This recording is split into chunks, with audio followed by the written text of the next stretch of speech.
Praise the lord. ఈరోజు దేవుని వాక్యము మత్తయి సువార్త 10వ అధ్యాయము 31వ వచనము.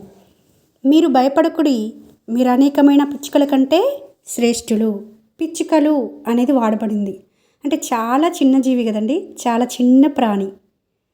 కరెంటు షాక్ కొడితేనే చచ్చిపోతుంది, మనకందరికీ తెలుసు. చిన్న రాయి పెట్టి కొడితేనే చచ్చిపోతుంది కదండి.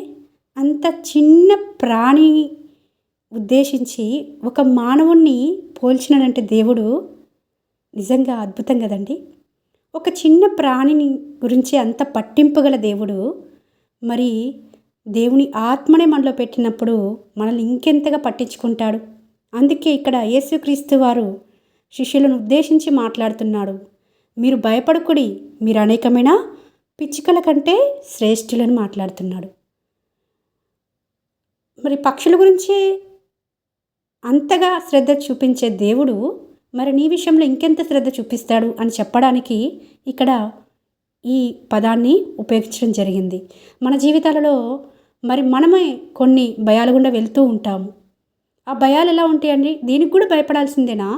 అంత చిన్నదానికి భయపడాలా అని అనిపించేటట్లుగా ఉన్న వాటికి కూడా భయపడతాం మనం.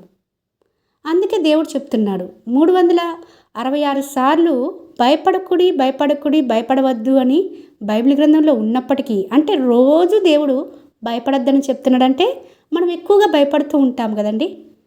అయితే ఈ రోజున ఈ వాగ్దానం ద్వారా దేవుడు మనతో స్పష్టంగా మాట్లాడుతున్నాడు. మీరు భయపడనవసరం లేదు. ఒక చిన్నపాటి ప్రాణి విషయంలోనే నేను అంత శ్రేష్టమైన దానిగా ఎంచినప్పుడు దాని ప్రాణమును నేను అంతగా మరి గొప్పదిగా ఇచ్చినప్పుడు మరి మీ గురించి నేను ఎంతగా పట్టించుకుంటాను అని దేవుడే స్పష్టంగా మాట్లాడుతున్నాడు. మీరు ఏ ఏ భయాలు గుండా వెళ్తున్నారో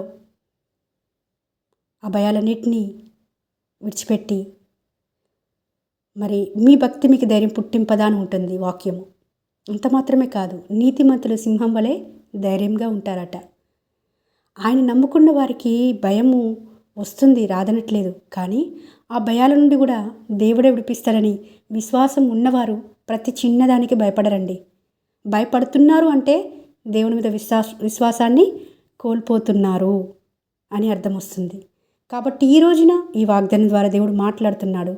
మీరు అనేకమైన పిచ్చుకల కంటే శ్రేష్ఠులు గనక భయపడకుండాని వాగ్దానం చేస్తుంటుండగా మనం ధైర్యపరచబడిన వారమై అని రాకడ కొరకు మనం సిద్ధపడాలని ప్రభు పేరిట మనవి చేసుకుంటూ ఈ వాగ్దానము మనందరి జీవితాలలో నెరవేర్చబడాలని కోరుకుంటూ మీ సహోదరి ఎలిజబెత్ రాణి.